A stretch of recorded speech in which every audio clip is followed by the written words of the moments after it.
我们抵达了瓦特纳冰原的冰川健行客服务中，那我们是 Arctic Adventure， 这边就有个牌子写着 Arctic Adventure， 能够自己独立一间木屋也不简单。好，那我们就进去吧。哇，就是里面太多人了。这个小木屋就是你来租你的防水的裤子、防水的外套跟靴子。那如果你的靴子 OK 的话，你也不需要花钱去租。那冰川健行比较在意的是你靴子是不是厚底、高筒，而且是硬筒。因为走在冰原上面，它地不是非常的平，你不是高筒，很容易就会扭到你的脚踝。你又不是高筒又硬头的话，走在上面会有点危险。所以我都会建议任何人来冰岛都要穿高筒、硬底的靴。那如果你真的没有也没有关系。租一件是1500克朗，其实也很便宜，就看你手边有没有。那因为我本身我的鞋子是没有问题，那我就不用刻意去租里面的鞋子。那 OK 后，我们待会就会准备带上我们的器材，准备上他们超级吉普车。我还是借一下他们的鞋子，因为他们说 Timberland 的不够厚，反正他们说不行就不行。这边的鞋子是告诉你说哪些鞋子不行。但是 Timberland 就是不行。那我们现在看到这边总共有20个配备，因为其实他们每10个人就配备一个 guide， 20个人就要2个 guide， 所以我们今天会有2个tour guide， 一前一后带着我们走。好，这样就这位置就好，来，再见。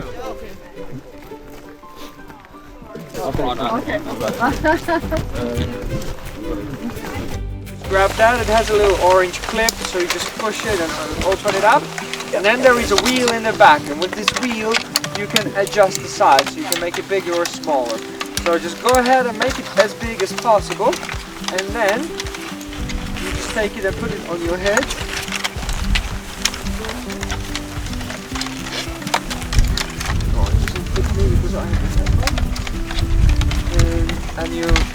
It has to be covering your forehead. Yeah, so it's like this way. And then you have the clip there, so you just clip it in, and then you just tighten it up according to your size.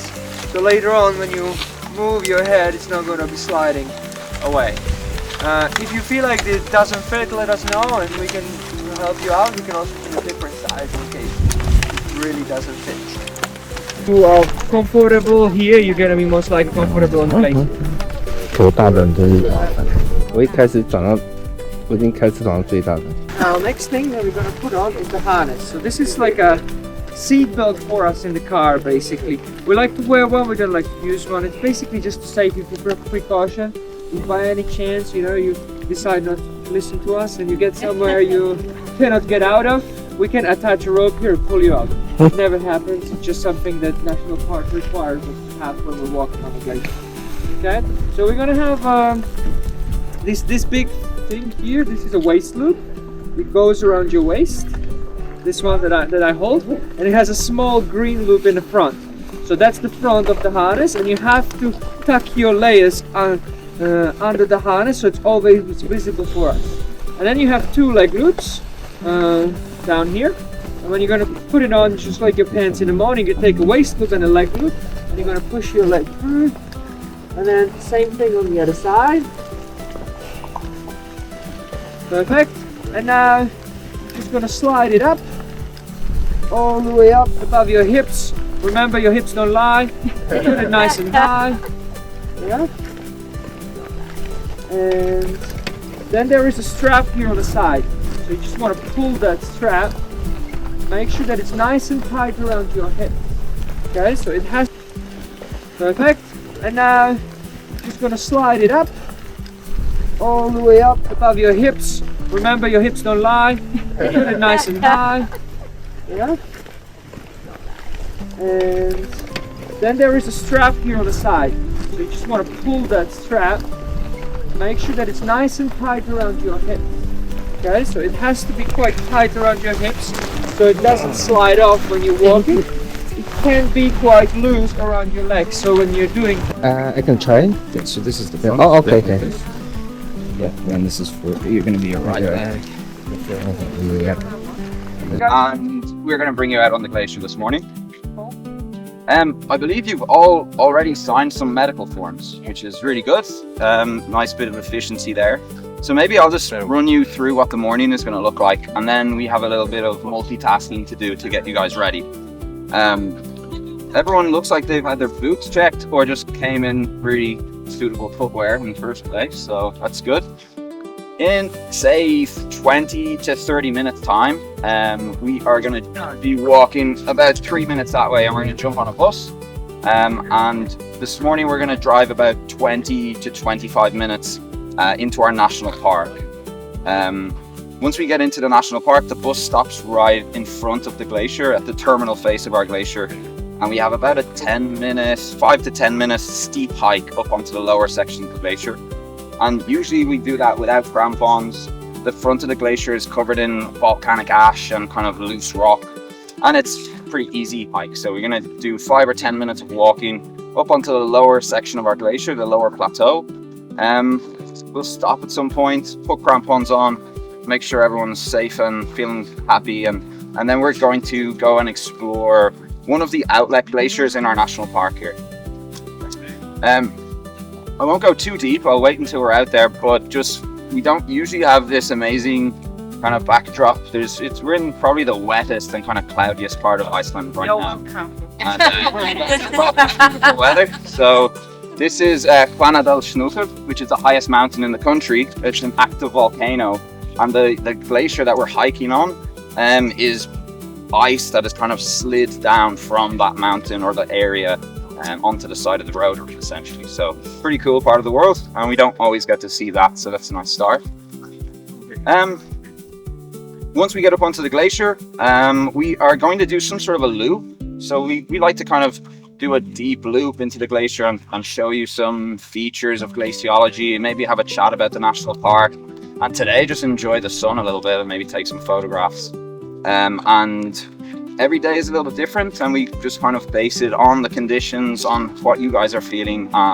But definitely we're gonna have some fresh Icelandic air in our lungs, have a little bit of exercise, maybe learn a little bit about glaciers, and just have a bit of an adventure for a few hours. The walking tends to be pretty easy, but it is kind of wavy and it's ice, so it's a little bit different to a hike that you might be used to.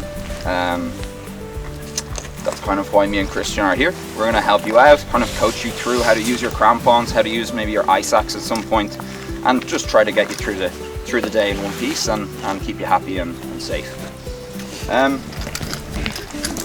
Maybe today, sunnies, everyone have a pair of... We see? I'll tighten it a bit for you, sir, okay? No problem. Just want to put it higher so it doesn't slide off. That looks perfect. Alright, come in, relax. Just gonna adjust your harness, okay? Pull your jacket down. Oh, I see. All the way back, yeah. Okay, you can take your foot out. Okay. Not the best one to take back. You can take off mine. Yeah, I should have been on one side. So sorry, but you see that? Your huge. So I was like, I don't know if that one will be a good content. Those are good? Yeah, those are fine. Yeah, this one are fine. See, now this is a good idea. I should have thought this. I know. I didn't wait to 然后在出发前，他会量你的脚的鞋子尺寸，以及帮你上冰爪跟冰斧。那冰爪是在冰川健行是一定要的东西啦，因为走在冰块上面，你没有冰爪的话，你很快就会滑倒，会滚下来之类的。所以呢，刚刚他会叫我们到里面量每个人的脚的尺寸，然后帮你上这个冰爪。那冰斧的话是什么东西都是为了安全起见而让你准备的，不见得用得到。那我上次来的时候也没有冰斧，在之前来的时候就有，觉得他们可能会看情况配备每个不一样的配备。那我们就配备齐全的鞋子、安全绳、冰斧、冰爪都有了。接下来我们坐超级吉普车到冰原前面，就准备我们进行我们的冰川健行。Up in the highest mountains in the country, over there, as I've already pointed out. So in the last couple of thousand years, roughly, we're in a very wet part of the country, lots of precipitation. And when you're at the higher elevation, it's always going to fall as snow. and the temperature is mostly always low enough that you'll hold on to that snow. So you just have hundreds and hundreds and thousands of years of snow kind of caking on top of the high mountains in Iceland. Most of these are the peaks are volcanoes. So basically a big blanket of ice sitting on top of 7 active volcanoes. It's a UNESCO World Heritage Site for multiple reasons. The glacier itself being the biggest in Iceland, the biggest by mass in Europe.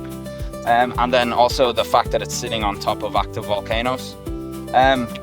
Probably for me the most interesting thing that's happening in the park, and it's not always obvious. We have a big chunk of ice, lots of lava, and also about 70% of the flora that grows in Iceland also grows in the park. So it's these 3 things going on that are quite unlikely to be interacting with each other in nature. And for me, that's actually been the highlight of me spending the last 3 years in the national park, is seeing all this flora change color with the seasons and just interact with ice and lava. And for me, it's kind of like what is the main point about Iceland? It's not what's the coolest thing you could do in Iceland. I don't really have an answer for that. It's more everything interacting together, and this is like a little petri dish of exactly that. And our entire day is going to be spent in a UNESCO World Heritage Site in the national park. So maybe take a moment to kind of switch off from everything else and really be in the park, and ask as many questions as you like. If you hear funny noises, or there might be some funny noises, some ice falling, warm day, anything at all, please ask questions to myself or Christian. Corner, we're going to pass this first glacier here. We're going to pass the second one, which some of you might have actually seen before. So you do see that glacier in the distance? We nicknamed this the Hollywood Glacier because it's been in lots of movies, Interstellar, Batman Begins, and the list goes on. We're not going there, but we will drive past it. We're going to go around the corner and we're going to hang out on this glacier. It's called Vatnajökull, and it means the falling glacier, and it's named after its big steep ice fall, basically like a frozen waterfall kind of cascading over a cliff. So it's quite epic. It's really easy and safe to access, so it's like nowhere else in the world really. Where's Jacek? We're gonna jump on one of these buses.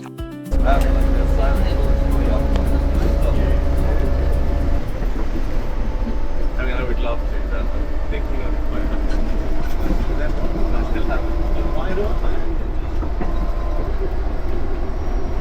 My husband is actually going up there all the time. mountain game then. And you break the fall.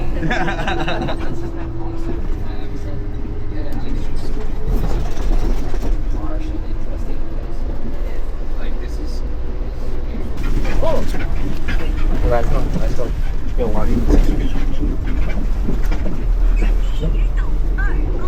用时20分钟41秒，最近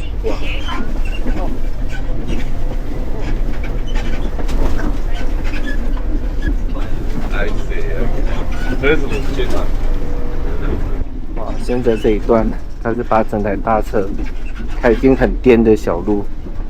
哇，这种开车技术真的非常好。那我们因为刚刚在停车场有其他团的就在停打，下车后往前走。那我们继续往前开，应该是也让我们少走很多路。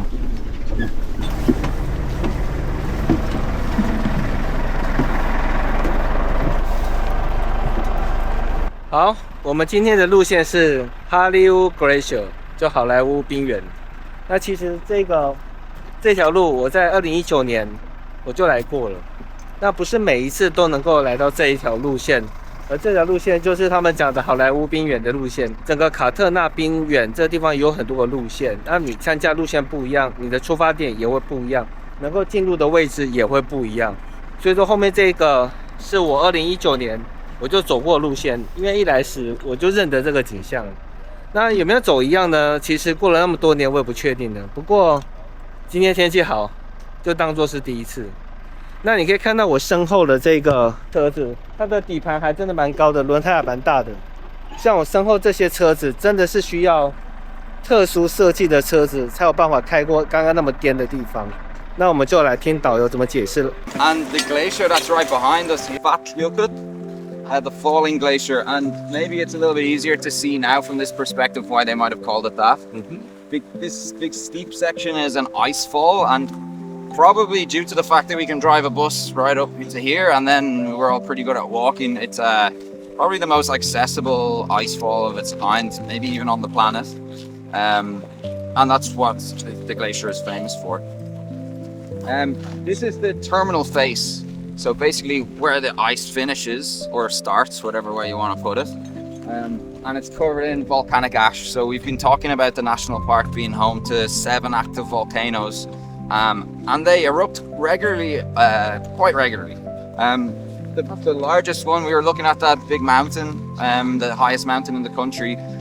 There's a volcano underneath it called Uravai, and this entire region is actually named that after the volcano, and that erupts every 400 years or so, and it's quite catastrophic every time. And that's today, why right? we have all this black coloration here and all of this ash, and it's a bit messy. Not too messy that we can't drive a bus here, but yeah. What we're gonna do, we have some, it's pretty hard maybe for you to see a path, but there is a path over there somewhere, and we're going to do 5 or 10 minutes of kind of steep uphill hiking on this ash. And then I think what we'll do, you're quite a large group and you have 2 guides. Maybe it's going to make sense for us to split the groups up into 2 groups, just for your experience, just for your comfort, and that you're not all on top of each other the whole time. Maybe not. Let's see. Let's do the walk first, and then we'll decide when we get up there.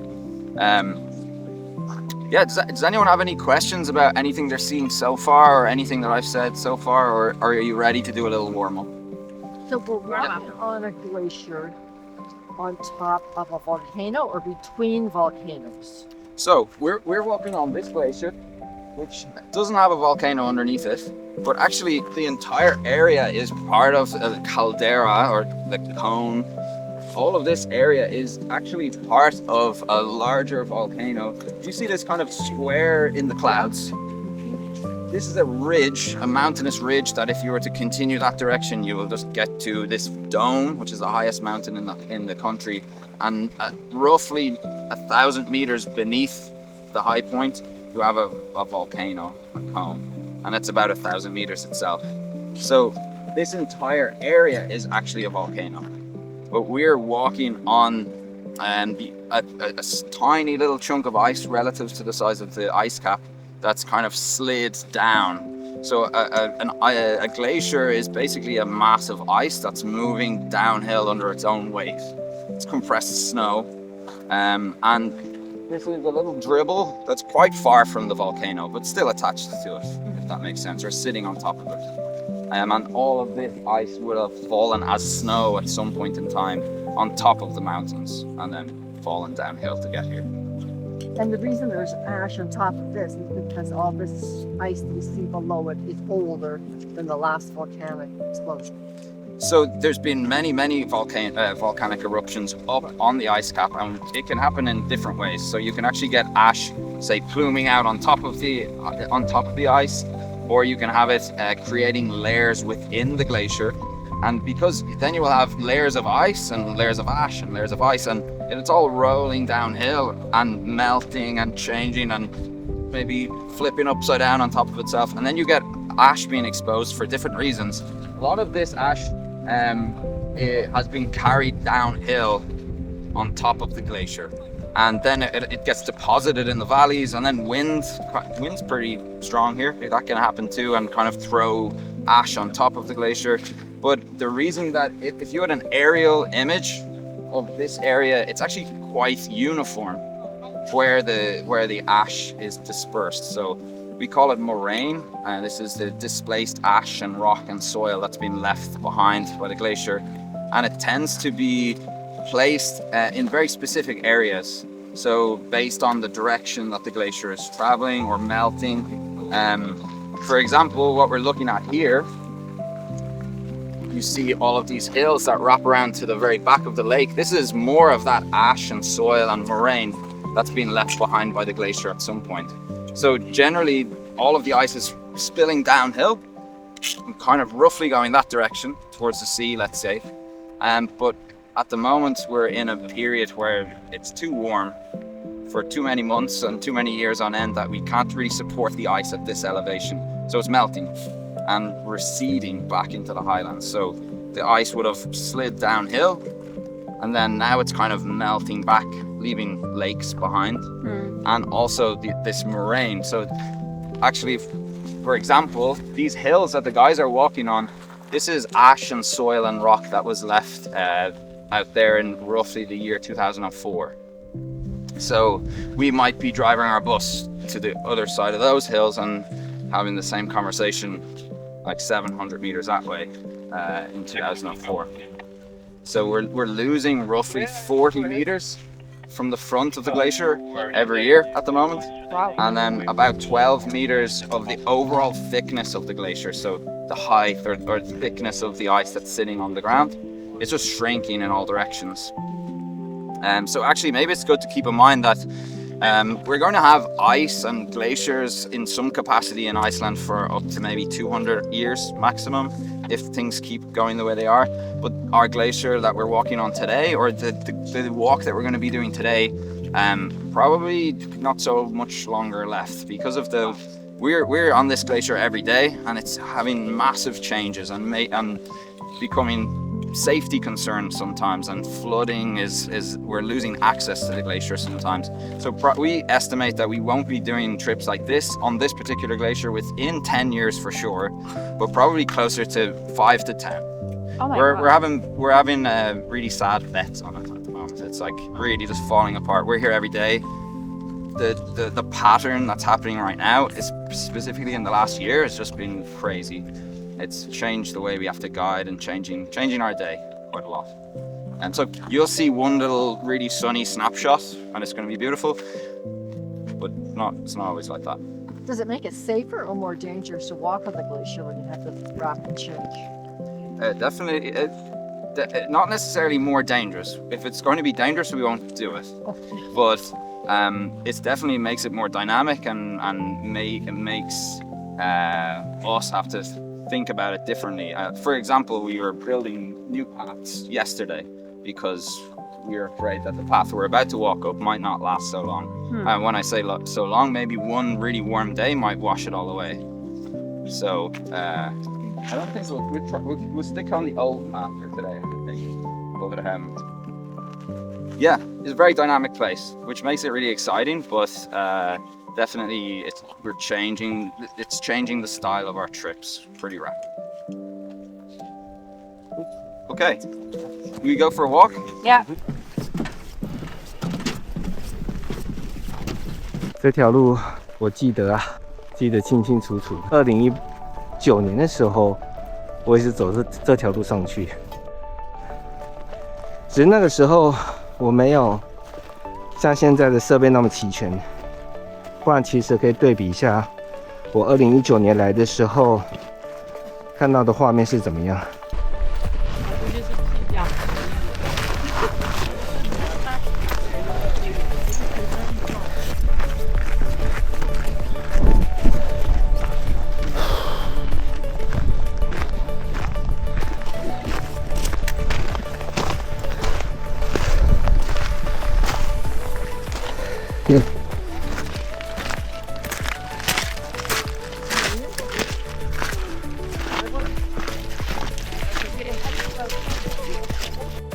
We're gonna split you in 2 groups. Even to put crampons on 21 people is a bit complicated. So we're gonna split you in 2 groups. One will be with me, and the other will unwrap them and make them in 2. So you have 2 crampons because we have 2 feet, right? That's obvious. And this is the front of the crampon. This is the back, and this is the strap that you're gonna mount on your shoes. There is a difference between right and left. And the difference is the strap. So you see how the strap is pointing to the outside. This way I know this one is right and this one is left. So the straps, they have to point to the outside. Perfect. So let me see if everybody has it right. Yes, good. Okay. Now there is a bar in the middle that is moving. You're you gotta make sure that it's fully extended. And you can place the crumb and open the baskets like this, so it's easy to fit your foot in there. So you're gonna go with your heel first, gently slide to the back, and then you press your toes in. When you press your toes in, the front of the boot has to be perfectly aligning with those two pins in the front. That's how you know that your shoe is in the correct position. Yeah, like that. That's perfect. Okay. Can you see it? Okay, so the strap will go in the front basket from the bottom up.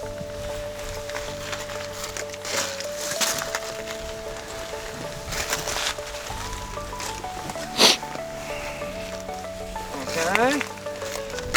Yeah, can we do it the other way around? So you like that. Yeah, that's a little bit. Sorry, and just a little twist. That's a little bit better. Is also a little loose, and your foot can pop out. So what we need to do is tighten them up. I like to pull this part in front of my shoelaces with both hands to kind of keep it nice and tight.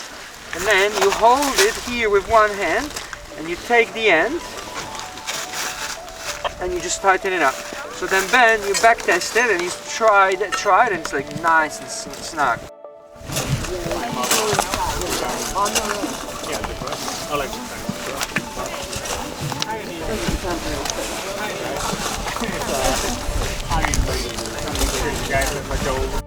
good idea to drag your feet on the floor. Yeah, you kind of need to lift up your knees a little bit, especially the ice is not smooth, there's little bumps, you know, there's rocks, so we want to lift them up. Kind of want to avoid the rocks of avocado size and bigger, because they're the worst ones, because then your ankle can twist. So try to aim for the small rocks when we're not going to spend too much time in this rocky area, maybe just next 200 meters, and that's going to be almost no rocks. But the most important part is to keep the feet a little bit wider apart.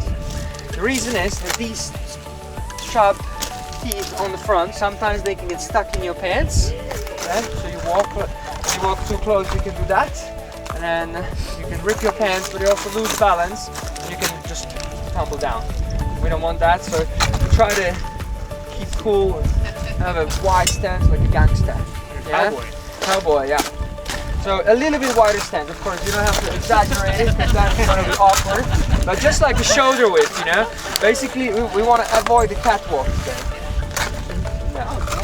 No, we don't want, sorry. That's like trying to say what we don't want to do. Yeah? And then you should be sweet. Can I borrow your ice axe? This thing here, this is called an ice axe, and it has, we use it kind of like a hiking pole. So when we're walking, we hold it on this side. And sometimes when we're going to go some steeper hills, you can use it as a support and you can lean on it. We're just using it as a hiking pole. We don't want to hold it on the other side, because then you hold it like that, people walk and you can end up in your knee. And you can end up like me, having 4 stitches. Yeah? So don't do the same mistake and just hold it on this side, and this is less dangerous than that. Okay? Also, this is an ice axe. It's not a sword, so please don't hang it on your harness. Sometimes people get lazy and they're like, I don't want to carry this thing in my hand, you know, I just want to have it in here. But if we do that and you trip, you can see how that can be quite dangerous. It can go through your body and penetrate. And let's not do that, okay? There you go. Alright, so that's the ice axes and that's the crampons. When it comes to general moving around the glacier, I'll walk first and you guys follow me. Try to walk in a single file, because there are some holes and crevasses. They can be quite dangerous to walk nearby, so we're just gonna avoid those. And since it's your first time, most of you first time on the glacier, I know where they are, and I'll just keep you away from them. Sounds good? Any questions?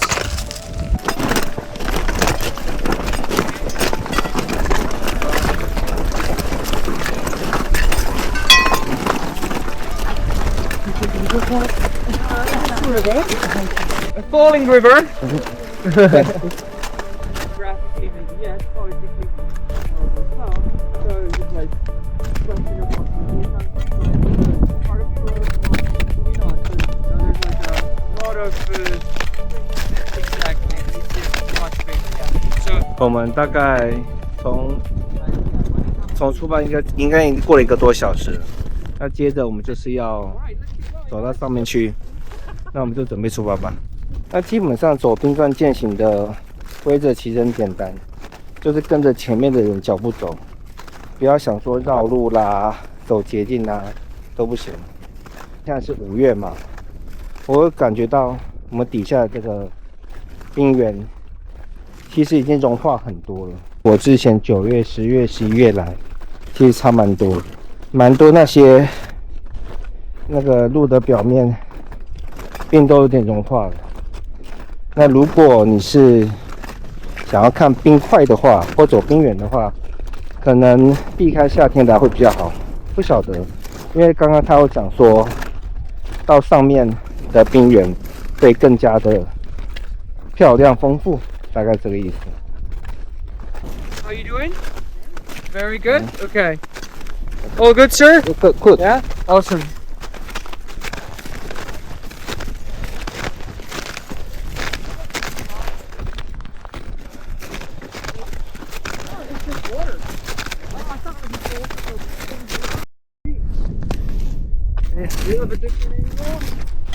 Alexa, let's go. Arms!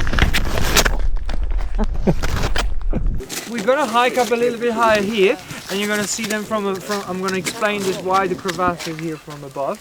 Actually, it's both. We have unexpected snowing yesterday, so this very thin layer is actually a bit of snow, but most of it is what we call a glacier ice. When you just kick it in, it makes this nice margarita ice for your drinks. It's a bit dirty, so I wouldn't recommend, but it looks like that, so you kick it in, and so yeah, that's all glacier ice. Something that the sunshine and warm mild temperatures already started melting. So, but if I would kick in deep enough and scrape off the top layer deep enough, you can see that the color inside is changing, right? It's a little bit more blue. So the sun can penetrate the top 60 centimeters of the ice and create the summer crust, and then below that would be a nice hard-packed blue ice. When we're crossing the river, you could see the ice being more blue, because that's where the ice is fresh all the time, because the water just washes off this rotten ice or summer crust, and the ice being more blue. We're standing here around 90 meters of ice, yeah, so there'll be like 270 feet. And that is the thinnest part of the glacier, yeah? The higher you go, the thicker it's gonna be. The Vatnajökull on average is 300 to 500 meters thick, yeah? You can multiply it by 30, so what would that be? 1,500 feet? Not very good with feet. Anyone needs feet here? You need? It's okay. It's okay, yeah. You've been living in Iceland for long enough, so you're converted now, or meter. So yeah. Okay. Perfect. It's like a washing machine. It spins inside and it's drilled a hole in there. If I'm not mistaken, in Icelandic you call it svelgur, which means drainage, but also a swallower, right? Yeah. Yeah. So it swallows everything comes in there. Water, ice axes, phones, people. So that's why we're kind of trying to stay away, quite far away from the svelgurs, because yeah, it's a big one, yeah. Like we said, 90 meters here, right? So that goes down 90 meters below the glacier, and then to the lake. And then there's hundreds of them on this glacier. Some of them are big, some of them are small. We're trying to find a smaller one so you can actually have a look at.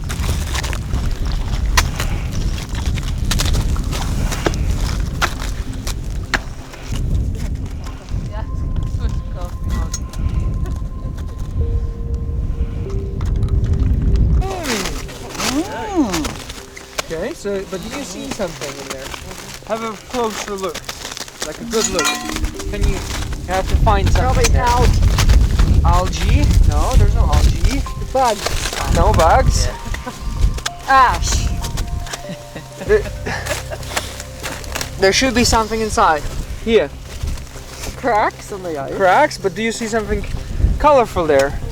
Bubbles. Bubbles. No, do you see a rainbow? Oh yeah, I do. I see a little rainbow. You see a little rainbow, okay. You see an elf. Yeah, there's a yellow thing as well. Oh, there's a glow. Yeah. Did not say that. I promise. Rainbow? Oh, point the cameras. Let's go. Rainbow. Yeah. Let me see. Oh my god. Ah, yeah. You see the rainbow? You mean this one? Yeah, that one. It's not diamond? So I wish if it would be very rich, you know. Sound refraction. Any Pink Floyd fans? My husband. Your husband, is he here?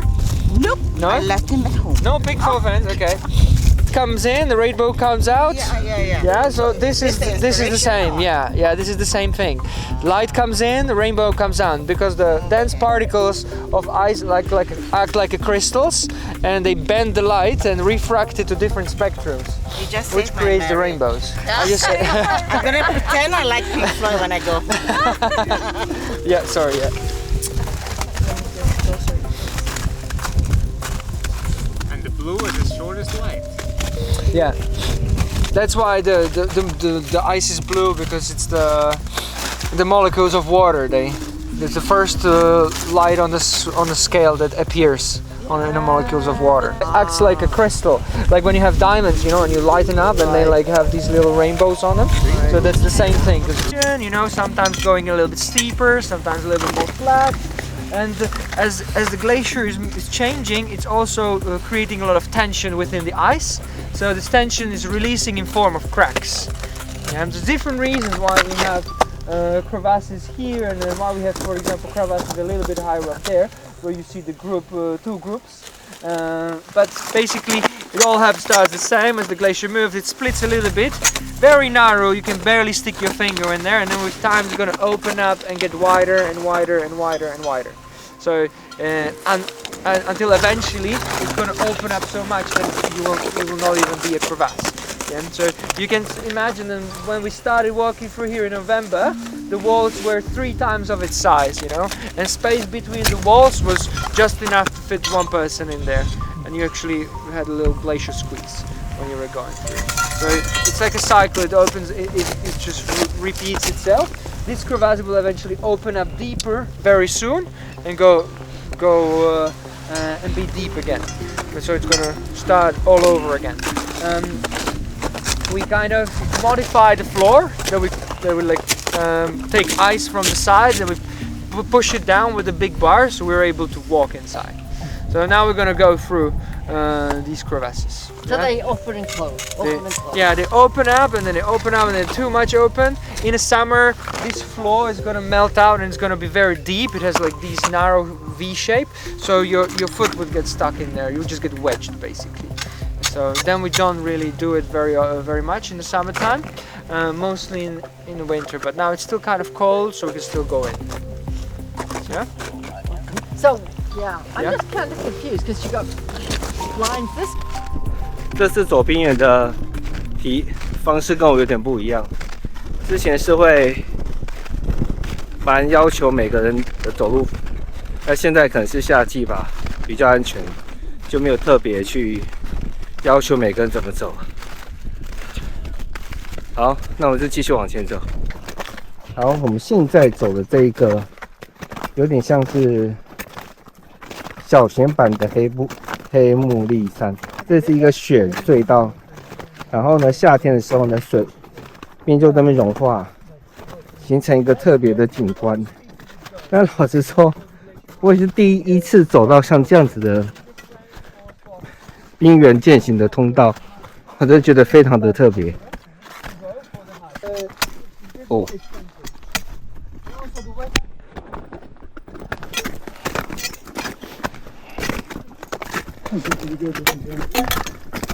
Before camera after.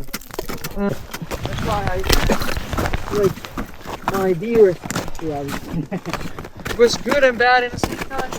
Yeah. It's COVID, but also I live in the mountains.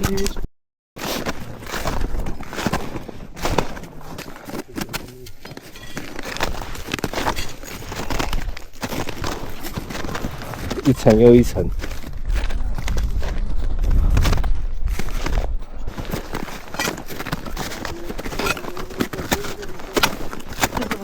Yeah. To get there, it's gonna be a little bit steeper than it was until now. Until now, the hills were kind of gentle. It might be a few steps where we have to go a little bit steeper. So when we're walking up the hill, we like to open up our feet to the V shape. So we have a wider angle of motion. So it's much easier to walk, to bend your ankles like this than like that. Then you're stretching out your Achilles too much when the hill is too steep and it's just uncomfortable. So it's a little bit easier to do like that. And also if you feel like it's really steep, you can start using your ice axes. Alright? Well, you can see the higher we go, you can find some snow from yesterday. It's been snowless for like 4 weeks. It just we had yesterday snow dump, maybe this much of snow out of nowhere. Icelandic winter, say hello again. All the tires already changed, you know, and it's just happened. It's how it is. Snowing comes whenever it wants here. So yeah, so you can see this is the crevasses are obviously much bigger than the ones that we've been walking through down there. That's because the glacier dives down and it stretches out. They crack quite deeply, so much more deeper than over there. When you look back, you can kind of see the shape of the crevasses that we walked through down there. And then it's kind of hard to see, but they spin around and they join with the crevasses here. So they make kind of like a circle and they continue through the rocks. So they make a big circle. So actually what's happening is that there's a lot of meltwater coming from the side of the glacier on the right side, and it's washing the glacier there and creating the under-glacier subglacial lake. Meaning the ice is melting and it's kind of falling through. There's nothing, just air and water, and it falls through. So this whole part is actually sinking in. And that's why we have a crevasses there right now. It comes from where we were walking, and it's a little bit of nothing, continues with this crevasses and then through the rocks and then loops around. So the whole part is decompressing. So that's the part actually of the glacier that starts worrying us, because if these crevasses are going to propagate and going to spread out more to the areas, we're going to lose a lot of the glacier which we call the easy part of the glacier, because everything higher up from here, as you look at it, it's just gnarly terrain. Just look ahead and it's very difficult to travel through here. No one has ever managed to walk this glacier all the way to the top. It hasn't been done. It's just too difficult and tricky. At least I don't know anyone. Maybe you know someone. It was possible maybe 20, 30 years ago. Maybe 30 years ago, yeah. When the ice was much thicker, right? It was called from Vatnajökull path. Yeah. But nowadays, like recent history, it's just the terrain is too crazy. You know?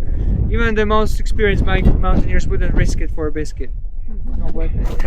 Because it's just too dangerous. Yeah, because these spikes that we saw in the back, we call seracs, they like to collapse. Oh. So sometimes you would stand here and you would just hear very strong thundering crashing sound, and that's actually a collapsing serac. So it creates a mini ice avalanches and it can shatter on you. It's just very unstable up there.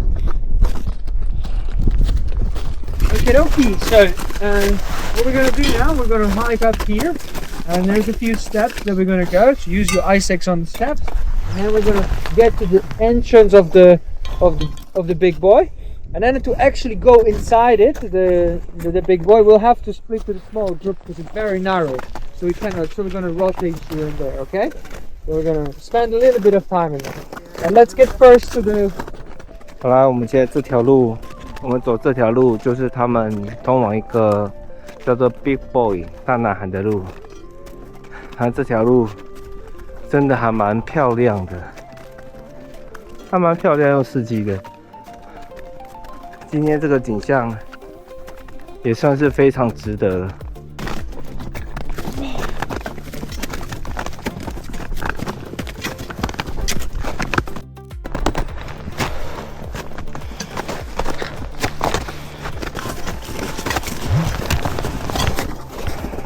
Yeah, that's your driver. Yeah.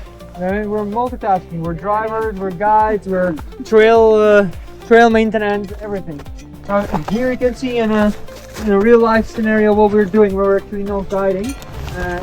Jacek is also a guide, mostly guide. He's driving just sometimes.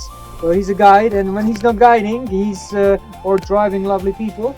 And we come to the glacier, not just Jacek, but all of us. 哇，前面这条路，他们就是开了这条路，然后，但我刚刚就是背后其实是有其他的团队在负责维持开路啦，或者维护。那就我知道是他们每天都会走一轮，来看这个路今天能不能走。那时候可以看到他们的同事在旁边拉了安全绳，然后他们开了这条路过去。那这条路有点陡，有点窄，那我觉得应该是没有问题，就慢慢走过去就好。好啦，我们现在就往 Big Boy 大男孩前进。我以为是要翻过去，实际上是过去看看再原路回来。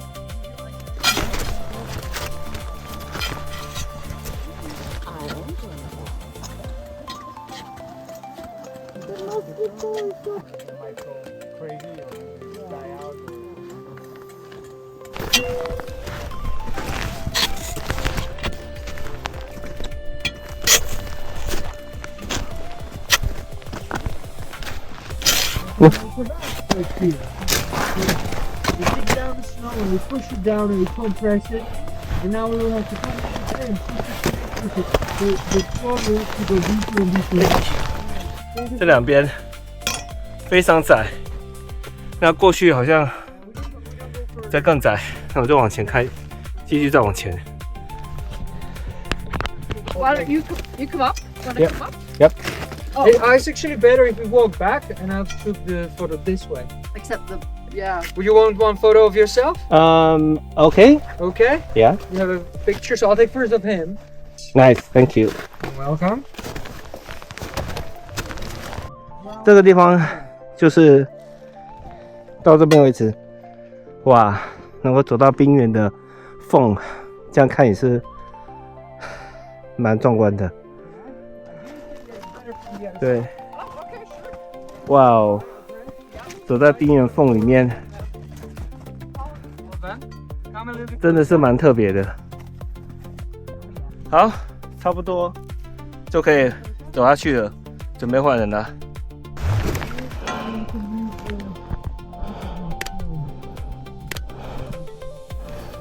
下去就有点稍微辛苦，拉着旁边的绳子。就可以下来了。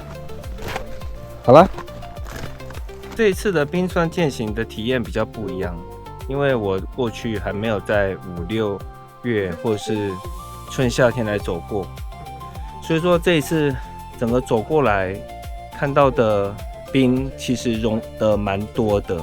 在我之前来，比如说10月、11月、2月来，那个冰都还蛮多的。因为现在是春夏天，所以说很多地面上的冰块就已经融得蛮多的。那这次就走得比较轻松。那比较有趣的是，像我后面这个冰墙是夏天才比较能够看到。如果你是从空拍机或从空中看来，它就是冰块的裂缝，能够走在裂缝里面，其实也蛮特别的。那这也真的是季节限定的。那所以说这次的体验也让我觉得说，即便是冰川健行，你不同的时间、不同的季节，走了不同的路线，看到东西也会不一样。至少我来了这么多次，每次体验都不大一样。而我们这一次走的是好莱坞冰原，他们称之为叫 Hollywood Glacier， 因为很多电影都在这边拍，比如说最著名的蝙蝠侠、开战时刻、星际效应、Cooper 在雪地的那一段，或者是冰与火之歌，其实很多都在这一片冰原拍照。可能是这片冰原比较稳定、比较平，他们才比较常在这边拍。也是因为比较平、比较安全，就许多观光客也会像我们走这个路线。好，那时间上我也觉得差不多了。从我们开车到停车大概30分钟，走到定点再走15、20分钟，上冰爪20几分钟，最后再走。我觉得差不多。现在我看一下时间，我觉得时间已经差不多该往下去走了。所以说，如果你以前已经来过冰川健行的话呢，如果你是不同季节来的话，其实我觉得都可以再重复参加，因为你走的路线跟看到的景观都会不一样。至少后面这个冰墙是我过去来了几次都没有看过的，而且是季节限定。那不意外的话，待会我们就应该就要下山去了。好，那我们就待会再看啦。因为我们托盖说哈，这个冰这个可以吃就对啦，这个可以吃就对，所以我要敲一小块。好，来有了一小块了，好来了一小块，好来吃下去了。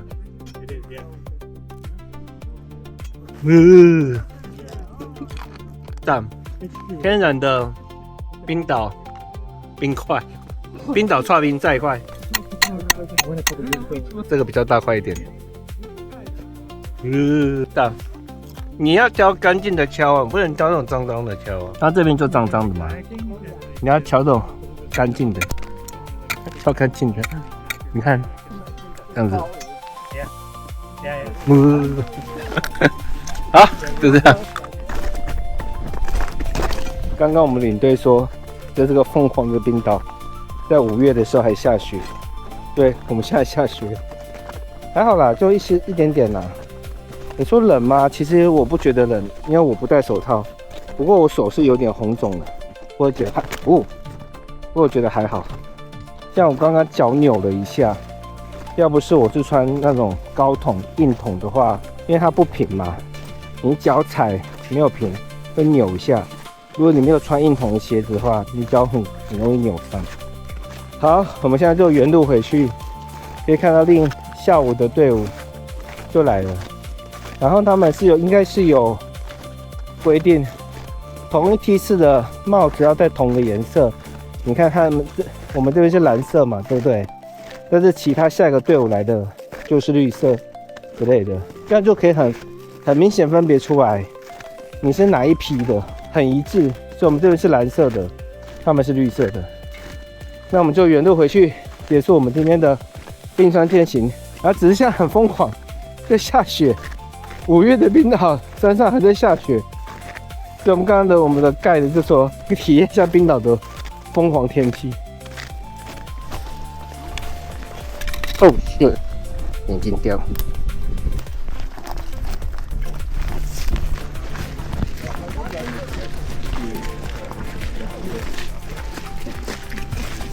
好啦，我们就是沿路回去，就我们的巴士在那里。